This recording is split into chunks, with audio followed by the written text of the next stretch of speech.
I feel like it was a long time ago, but I taught school. I taught a class, not school, but I taught 3 classes. But I had somebody didn't tell me what they didn't understand because they didn't know, but they were frustrated and they cried. And I was so upset. And I was like, but I didn't understand what they didn't understand, what was confusing. And I'm not the best. First of all, this happened many times. And I figured out that, you know what? I'm not a good teacher. But like asking the questions and formulating the questions is not always easy. And sometimes it's like very emotional, even though it was about math, right? It wasn't like a question, like I didn't make fun of her or I don't kick puppies or push old ladies. Like I don't do that. But she was frustrated. And I think I was frustrated, but I manifest it differently. And I think questions are hard to form, but they're important, right? Like nothing that easy in life is, or nothing that's important is easy in life. And I think questions is a very good example of that.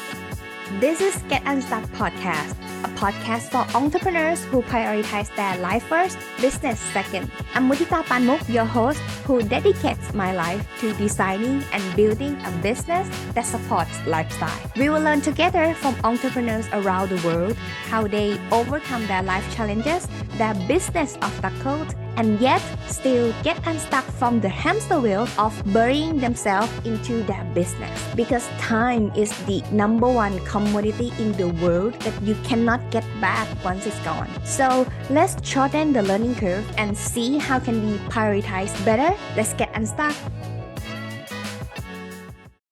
Hi, Get Unstuck Nation. Our guest today, Sheila Buswell. She's CEO and co-founder of Buswell Biomedical. She was a veteran of U.S. Army and author of Is This Seed for Me?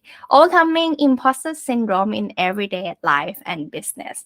In her book, Sheila shares her personal experience with imposter syndrome, and there are others, co-authors, that also share their accomplished individuals' story as well about their struggle, about self-doubt, and how they found a way to overcome it. I think these topics is so important that me myself has shared about this many times, about how often that the environment around you could make you feel not enough, could make you feel self-judged internally, and even make you feel confused what you are doing for. But actually, you already know what you are doing for and how you can keep going towards your goal.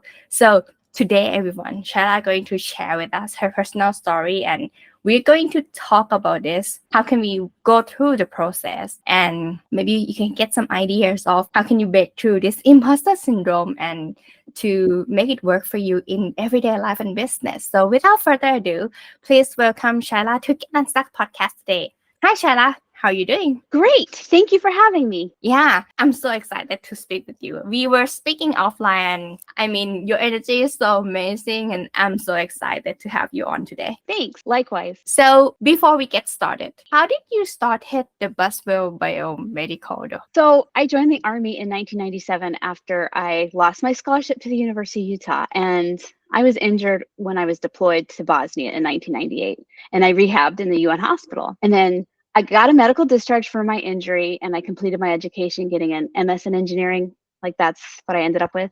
And I worked for a lot of great companies. A full 20 years after my accident, my mom has an accident in Arizona, and she rehabs for 3 weeks or something in Arizona. And I went out there, not because I'm a caregiver, but because I'm the person who could be there. So I sat and watched the healthcare workers, and there's not enough of them, do what they do. And I was like, that could be done better, because that's what I had done. My first job out of school was at a beer company where we automated stuff. Like instead of people moving hoses from place to place, we put pipes and stuff and valves with control screen in it. So I was like, the activities of daily living, like toileting, if somebody, and this is the same, it was for me in 1998 in Bosnia, it's the same it is today.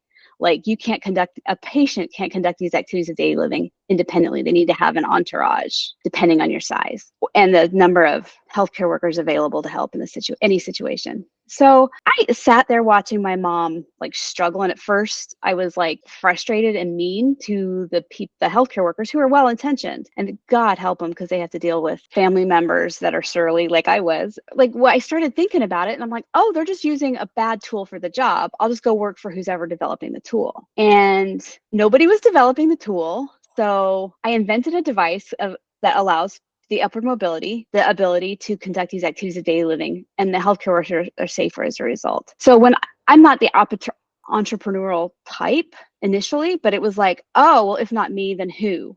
Like, right, I have the education and the background and the personal experience to do this. So I built Buswell Biomedical, co-founded it to solve the problem of the activities of daily living, and that led to the reduction of lawsuits in rehabilitation hospitals, which led to me writing a book about imposter syndrome.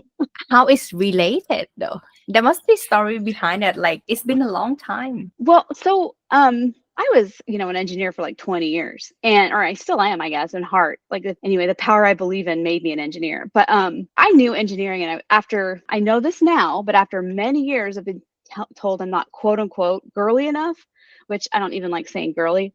Because we're talking about grown-ass women. But I didn't feel like around groups of women, I don't feel like enough. I don't feel feminine enough. I just learned about makeup recently, and that's where my imposter syndrome kicks in. But the business, I was pitching the business, and I was trying to take classes to learn, about business acumen and stuff that I didn't have because I spent all this time being an engineer. Well, when I had asked questions to further my knowledge, I was pathologized with imposter syndrome. And I was like, what? No, me?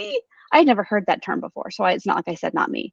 But I went and did some research, and I go down a rabbit hole of I have questions about business, but I have no doubt that I can learn it, right? I have no great doubt that I'm a great engineer, right? Like I know materials, I know I can do stuff like that, but around there's weird stuff that it peaks up. And we talked about that before. Like it can rear its head like an imposter syndrome, or not feeling of self-doubt, not being good enough, like a monster under the bed, right? It creeps out and you don't really expect it. And it can look different for you at different times in your life and from person to person, but it's still a scary monster, So the more I talked to people, the more I realized everybody that I talked to had it. So the people in the book weren't procured from a survey or something. They were just my friends. They're people I knew of. And it was like when we talked about it, it was like, oh, that's a common feeling. Our brains have evolved to keep us safe, not to meet our maximum potential. So it'll create a scenario where we're scared of our surroundings, or, not scared, but we feel like we don't belong there. Because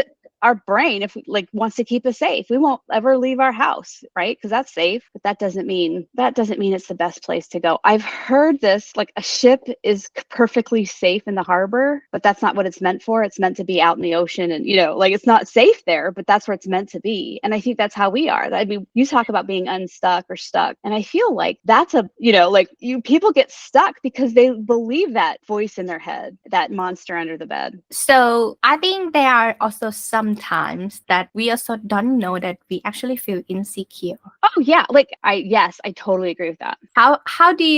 How do you help, or what would be your opinion regarding to how can we talk to ourselves better regarding to these situations? So in my book, Is the Seat for Me, I talk about the 5 personal solutions. And I think that is exactly what you're talking about. So the first one is remembering your past experiences. I belong for a ship. I belong out in the ocean because that's what I was designed for. For me, I was like, I think the first thing was I put myself in situations where I was surrounded by women, and I wasn't intimidated by them when I got to know them. But I would also speak to myself like, I deserve to be here. And I think the number 1 of 5 is remembering your past experiences. And I think so many times it's easy to downplay the positive things we've accumulated and to exaggerate the negative, right? Like that voice in your head is like, remember when you were made fun of in 7th grade for X, and nobody else knows about that, and they're thinking you're doing a great job. But yeah, those voices in our head.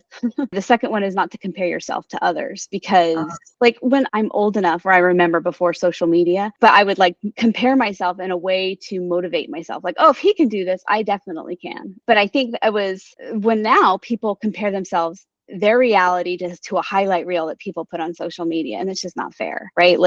If you only see, I'm going to use Michael Jordan as an example, the shots that he makes, but you hear about all the times he got cut from teams, or he worked hard, or the shots that he missed. That's not going to be a good marketing device. It's not going to be something you post on social media, but that's the reality, right? And then the third one is just be mindful of your thinking. You're not going to change it, but you keep talking before you mentioned this cycle, and I meant to write it down, but I didn't. But you mean the creeping cycle?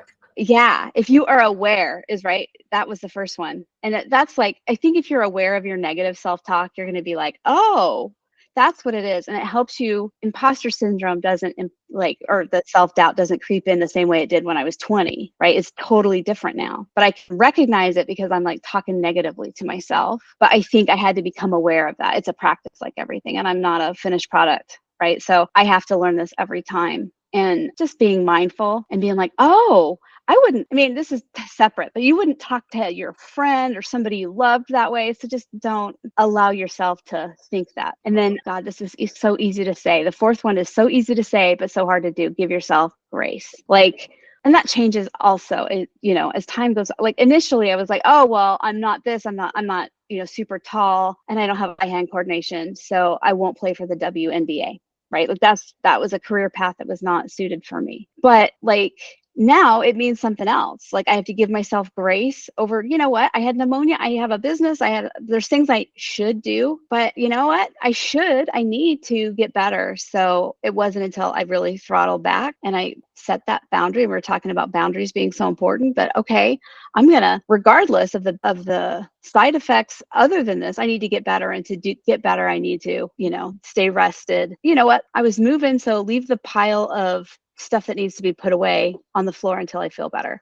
And that was so hard to do. And it was so hard to not beat myself up over it. Like I should feel better. I should all over myself. So like, I think that's an important thing. And the last one, number 5, is one I got from my grandmother that was just to put things in perspective. Will this be important in a year? Or will this matter in a year? And a lot of things don't, right? Like I get really violently mad when I'm cut off in traffic or in a queue if somebody cuts me, but it really doesn't matter. It won't matter in 5 minutes, never mind a year. That's so important. Like every time that I was driving and I need to like stop myself from being angry at something, especially when someone just like crossed the lanes in front of me, I need to be always telling myself that person maybe have some urgency. Yeah. I need to stop myself every time because I have had a huge car accident already. And my mom told me that this is going to be my last car. If I had another car accident, I wouldn't be allowed to drive. I don't know how you would, like, when you have a bad experience, it enters into your head every time, right? Like I've gotten in a car accident too, and it took me years. I mean, it took me a while before I even got my car again, but it took me years before really? I lived in a small enough town. I could like ride the bike everywhere. So even though it was like raining, I'd be on my bike. Like I'm not wearing that. I'm not doing, risking that. And it was silly. I had driven for 28 years at that time without, anyway, car accidents are scary. So I share this with my audience every time. So I actually couldn't walk for 2 years, but every day I remind myself that nothing would take away my freedom of driving. Because actually, to ask someone to drive for you is so hard, especially if you are so independent that you're always doing everything by yourself. But if you have to ask someone to like send you to hospital, doing everything, running errands with you, or like getting a Grab, and then you need to like get the crutch, and it's so uncomfortable. Yep, it is. So, like my PT, so physical therapy, right? They told me that I will be able to drive before I could walk. And that's the truth because I had the hip displacement. So I actually could drive before I could walk. That's true. Yeah. First of all, yay you. But second of all, it's like I actually use a cane too when I walk, like still. And I'm like, people notice the cane, and it's frustrating to ask for help when you physically can't do something. And I think we have that in common. Like we're both like, I don't want to ask for help. And so, yeah, I don't want to have people drive for me. But the second, if I'm ever rich, like, and I can have a chauffeur, I would do that because it wouldn't be asking for help. It would be an exchange of goods at that point. Like something I could hand off and just pay money to do, but it wouldn't be like them doing me a favor. Yeah. So like people talk about different things that like if they win the lottery or whatever, like that they would do. And I'm like, I would just get a chauffeur. Yeah. So right now my mom is about to retire and I just like lock her up to be my driver.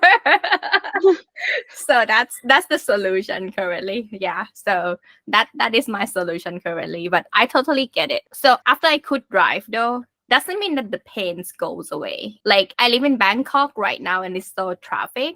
Like when you drive in suburb, you have no need to worry about time because there's no traffic. Like you can go from one place to another within like 5 minutes or 10 minutes. Like you can estimate that. But when you drive in the capital city, it's like an hour of traffic and you have to like keep the brakes on, you know? So, and I had the displacement on the right legs. So we drive on the left side. So the wheel's on the right. So that's the pain. And then every time that I leave the car, I couldn't walk. So that's the reason why that I have the relapse that I couldn't walk again, even though I could drive. So it's coming back. And I keep like beating myself up that I can't give this up because this is my last car. I have to be able to drive because if not, everyone's going to know where I'm going. I think you got to find your motivation, and that's great motivation. And that's God, you are so brave to do that. Like that's a huge thing.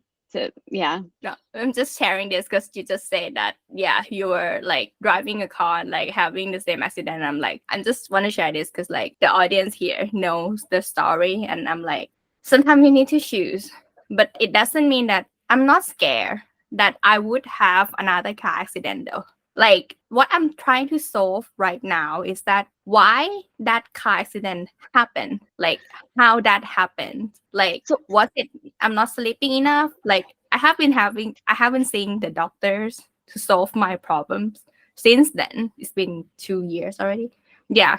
I have been seeing doctors to like figure it out what happened to my brains, what happened like to figure it out of like the things. So that's still the scare that having.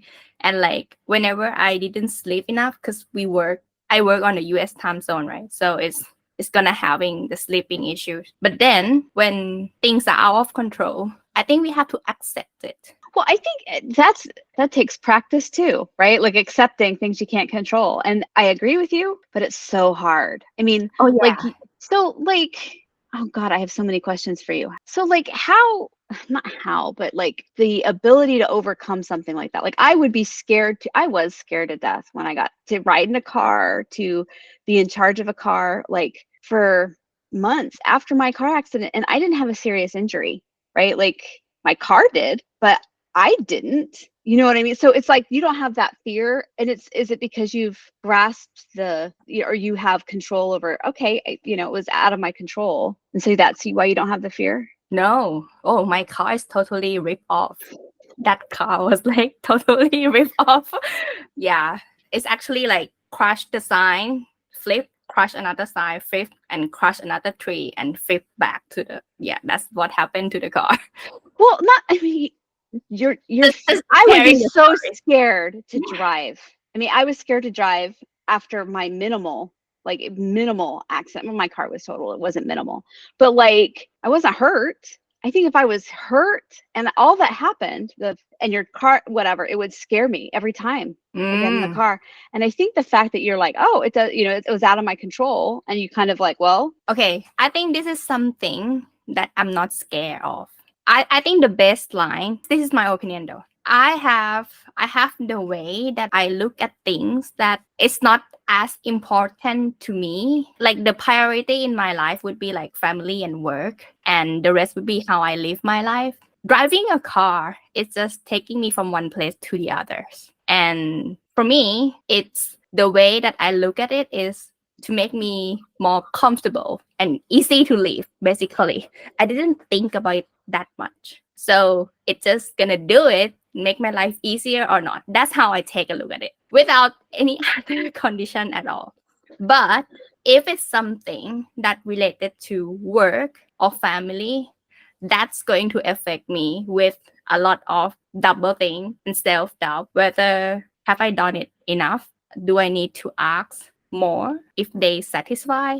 Something like that. Because of the priority that I set for myself to get validated, in that case, it's different. That would be the way I answer it. Because my confidence level in these two topics, family and work, not as high as how I live my life. I think I'm comfortable living my life. But when it comes to family and work, I'm pretty much perfectionist. And when it become perfectionist, you don't want to rip it up. And that's why I have double thought so much about it.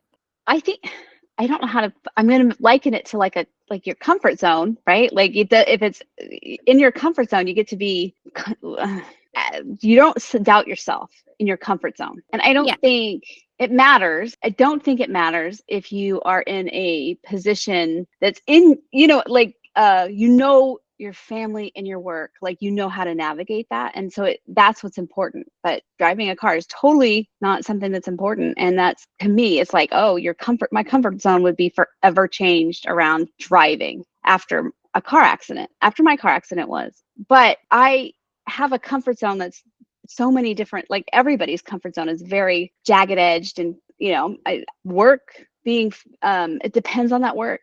My work as an engineer, I'm very confident in. My work as a business person, I am more confident than I was 5 years ago.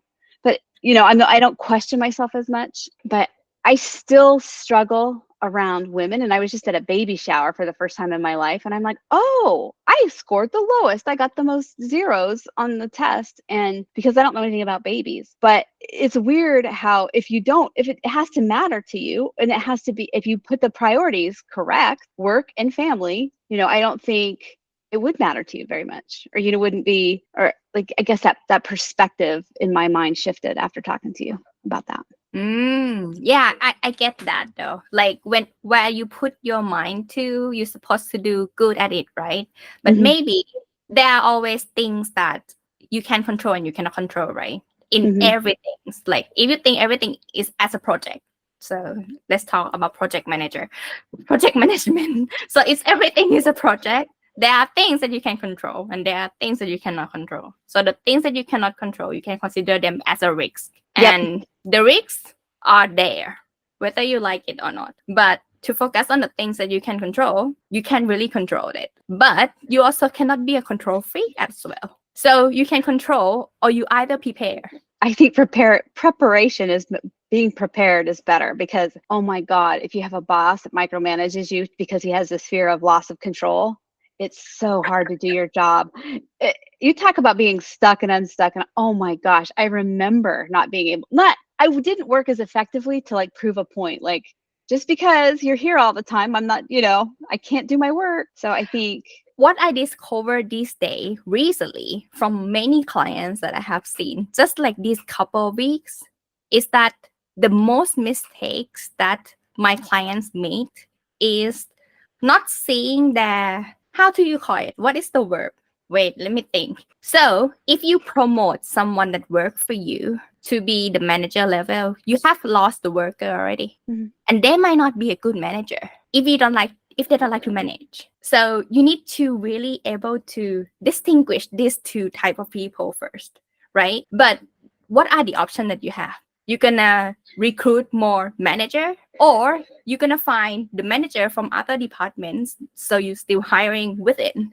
Like, these are the things that not only HR involved in this though, but the team leaders needs to know the dynamic of the team, not blaming the HR or even the COO. Because if you keep blaming each other, your company is gonna collapse soon. Well, and I think that's universal, but I've always, worked in America, and great engineers would get promoted. And it's like, but they're not necessarily great leaders. They're not great managers. They want to do the work for you because that's where they shine. But it's like, it's very hard to have somebody who's in that position that knows the work and knows how to lead people, or like manage people and manage a project.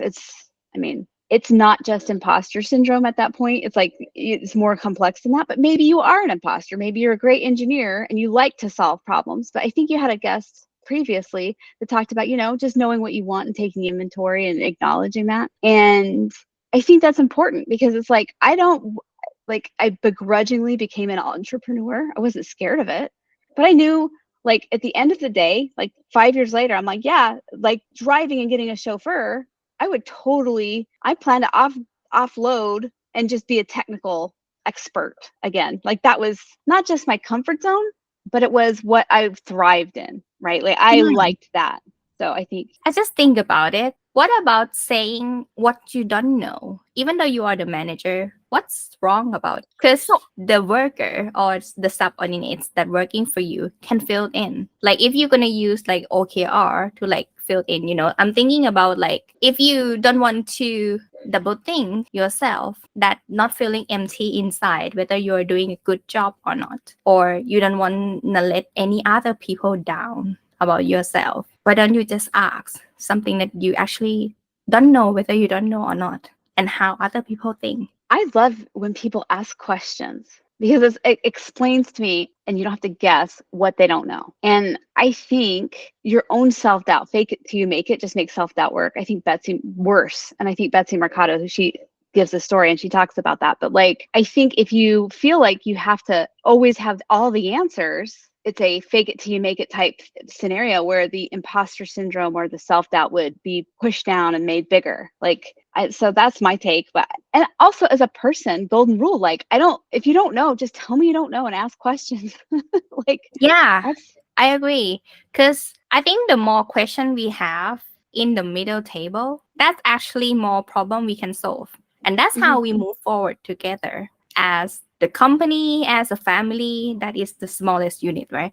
Like, I think that's how we bound even. Like, when people think, when people like just dump one question in and just keep figure out together. That's how we bound as a human society anyway. So that could be a better way.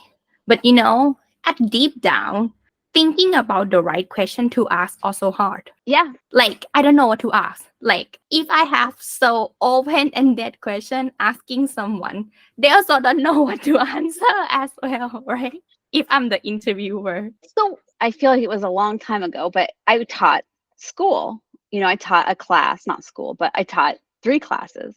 But I had somebody didn't tell me what they didn't understand because they didn't know, but they were frustrated and they cried. And I was like, I was so upset. And I was like, but I didn't understand what they didn't understand, what was confusing. And I'm not the best.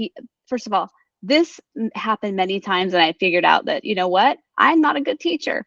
But like asking the questions and formulating the questions is not always easy. And sometimes it's like very emotional, even though it was about math, right? It wasn't like a question, like I didn't make fun of her, or I don't kick puppies or push old ladies. Like I don't do that. But she was frustrated. And I think I was frustrated, but I manifest it differently. And I think questions are hard to form, but they're important, right? Like nothing that's easy in life or nothing that's important is easy in life. And I think questions is a very good example of that.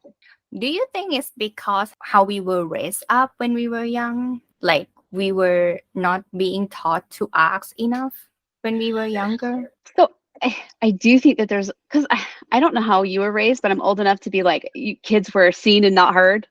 And so, and I was a mix of that. I would always be the little kid that asked questions, like a million questions for, like, I was in my 40s when I found out my grandfather died of cancer, but I kept asking questions, and my grandma just said, well, he died when his heart stopped, because it just shut it down. It wouldn't be like the litany of questions I would have asked. What's cancer? Why would he die? Why would that? Like, she just shut it down. And I think in a way that's because, questions are hard to answer, but you're going to answer what you know. And sometimes they can be painful, right? Like coming up with an answer for just, when I asked about how my grandfather died, he had died more than 40 years before, but it was like, it's still painful. Sometimes grief lasts forever, and you don't want to talk about it. Yeah, that's true. And another thing that actually I started to annoy myself, but I have a very short-term memories. And I have to take notes on everything, like how I manage my time. I couldn't live without Google Calendar, for example. And like my medical history, everything is just like document on Google Doc. Like it's so long, it's like 10 years, but I document everything. So every time that I ask the doctors or ask everything, I documented everything. But I have seen no one asking me and taking any notes. This is so frustrating me. Like, I'm not sure whether this is the really root cause of the problem that they really want to know. Like, is this really the real problem why you ask me this question and you really want to move forward from this place to the other side? Because I really want to help you. But if you're not open up with me, I can't help you with that. So have you ever met someone that they just like here with you, but you know that they are not open to be helped? So part of this whole journey is I was pitching my business, and I walk with a limp, and that's why I have a cane.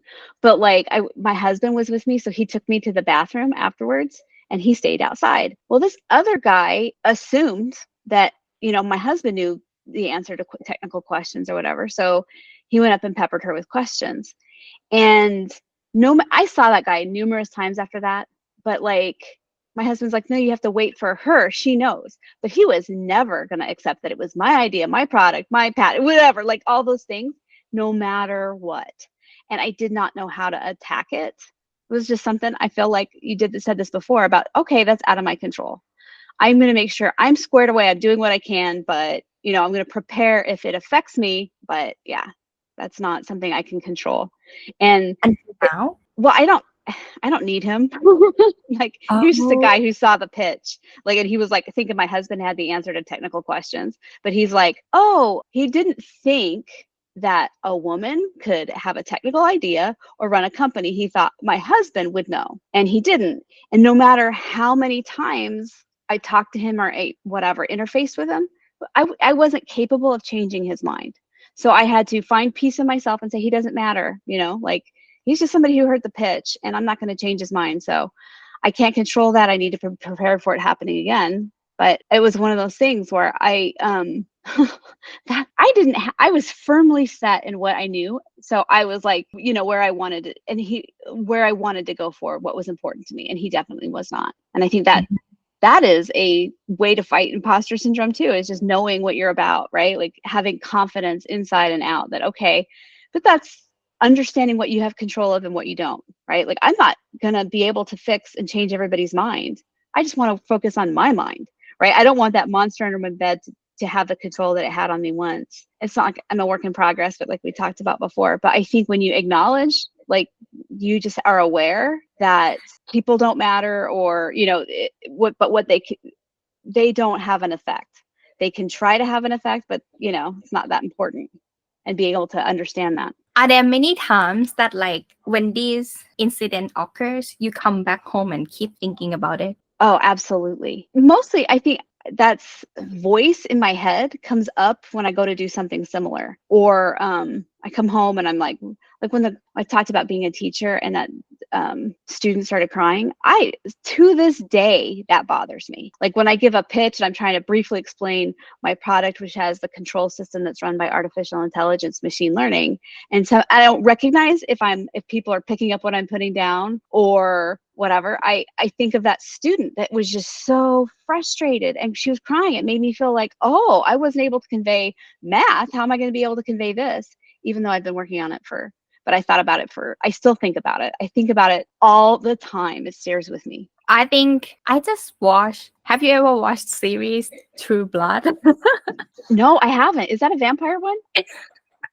Oh my God, I love vampire. Okay, so I am of an age where I like Interview with the vampires. I'm not really like down with the other. My nieces loved the Twilight like vampires. All right. But is it more like Interview with a Vampire? Do you know that one? Interview with a Vampire? No. Yeah. So there was 3 books by Anne Rice, and they made a movie, Interview with a Vampire, with Tom Cruise and Brad Pitt, and I highly recommend it. But they're dark. You know what I mean? Like when they were younger? No, like the vampires that they play are dark. They obviously have I think they're like people. Like everybody has a little dark and a little light in them. Most people are both, but they're complex characters, the vampires. Yeah, my nieces loved the Twilight books, but I was like, oh, these aren't complex characters. I don't want Twilight are like not that complex, but I just finished True Blood, 7 seasons. So, which is it like? Is it more like Twilight, or is it more like Interview with different? I think it's like a rounded story of love story that showing how differences in people can make big decision in life and make peace to yourself. I think that would be what I would explain. But the small events and like the storyline in between, so it makes things excited. but it's a romance story, in my opinion. But it's a good one. It's a good one. I finished it within 3 days, 7 seasons. Oh, that's awesome. You did 7 seasons in 3 days? It must be good. Well, that's a benefit of owning a business. Anyway, Yeah. when you talk about that, I'm just thinking about making peace to yourself. Whenever I have this type of incidents, I think I wouldn't be able to sleep. I'm kind of like heavy thought and overthinking person. I'm so detailed that I need to stop myself to think most of the time. So, like every time that I start binge watching movie like this, I'm on stress. Like I'm stressed. So that could be one of the signal that like people around at me know, because I want to escape from like the reality. That's why I'm just like binge watching movie or something.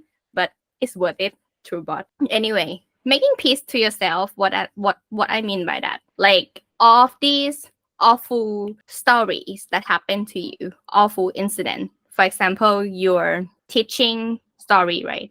It just happened to me as well, not long time ago, not long, like a month ago, or the clients quitting, or like something that actually not giving us why this happening to us, even though we have tried our best.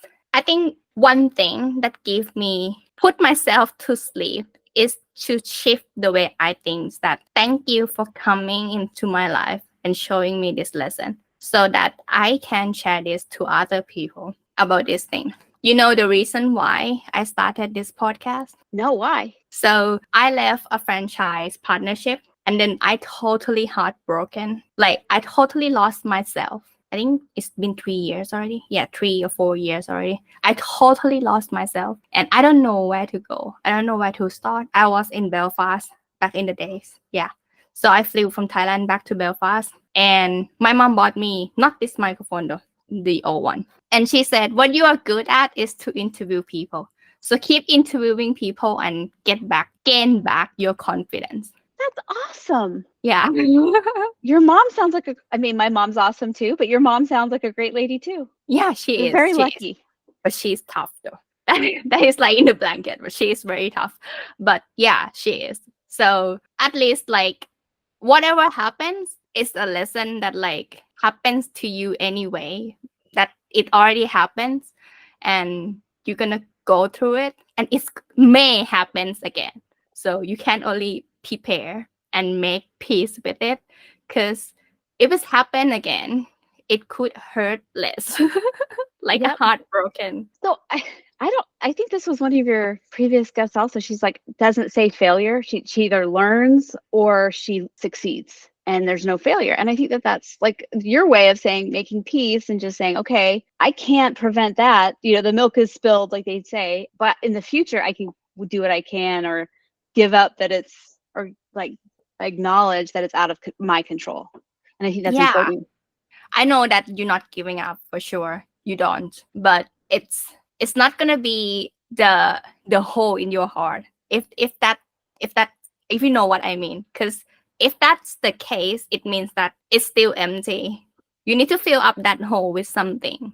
Because Mhm. if not, you cannot walk across it. It's gonna be many holes more to come, right? You Yep. need to fill that hole. So how can we fill that? We can fill that with kindness. We can fill that with appreciation. We can fill that with acknowledgement. And then we can fill that with story that attached to it. And okay, we move on. It sounds easy, but it's not easy. Oh yeah. So well, it's important to do, and acknowledging that, like, okay, those things that you can feel, great. And I think there are things you can't control. Like, Yeah. oh my gosh, you could get in another car accident. You can't control that, right? Like, you don't know what's going to happen. I think people talk about distracted drivers. You don't know what people are going to be distracted by. So I used to worry all the time about like my husband's getting home from work or his commute, right? Like those things, but those, it's out of your control. If he comes upon a distracted or drunk driver, it is what it is. And like Hagrid talks about in the Harry Potter, I think it's in book 3 or 4, it's what's going to happen is going to happen. We'll be prepared for it when it comes, or we'll do our best when it comes. And I think that's so much in life. So in case anyone want to read more about your experience and also your co-author experience, where can they find your book then? So my book is available in all the places that books are available, and it's an audio, ebook, and paperback. But the easiest place to find it is on Amazon. I think you can get every iteration of the book there. And people can reach me at Is the Seat for Me? I have that website. And if you give me your information, we'll start an email chat. But also, I won't spam you, but you'll get a free audiobook or ebook chapter of Is the Seat for Me?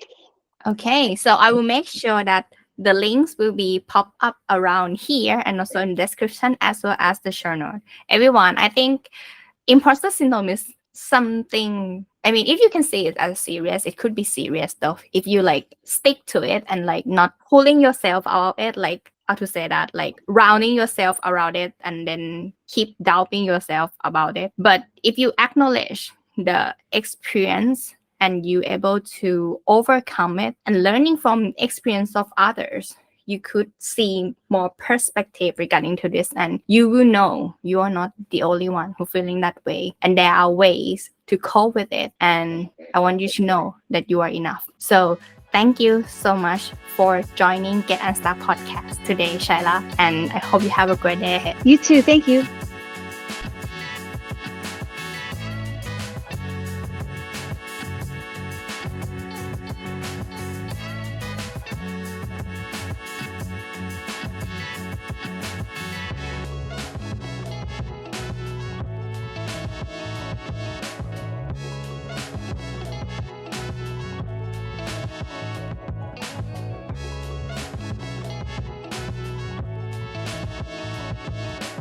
I hope this episode inspires you wherever you are in your entrepreneurial journey so that you can have your business that supports your lifestyle. Get a show note at getunstuckmethod.com/podcast. Review what we have learned together today and start implementing right now. See it by yourself. The results of your consistent action are worth it. You deserve the freedom to enjoy your life. Until the next episode, let's get unstuck.